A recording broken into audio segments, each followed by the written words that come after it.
Hi everyone, in this video I will show you that how you can download and install SMITE 2 game on your PC. Guys, first you have to open up your any browser and just search for the Steam on your any browser. And you will see the Steam website on the top, just open it.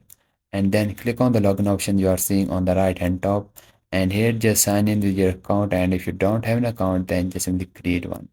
Guys, once you created the account, click on the install Steam option you are seeing on the top, and here just download the Steam and install it into your PC. Guys, this is very simple and easy process. Then just open up the Steam and log in with your account. Click on the top search box and just type here the game name, which is the Smite 2. And guys, the Smite 2 game will show on the top, so you can just open it.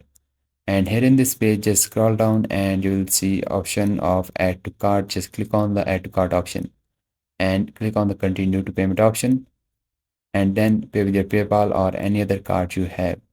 Guys, once you pay the amount, just click on the library option you are seeing on the top, and on the left hand side you will find the game, which is the Smite 2. Just click on that, click on the install. This is how you can download and install the Smite 2 game on your PC. If you find this video helpful, so please like it, and I will see you guys in the next video.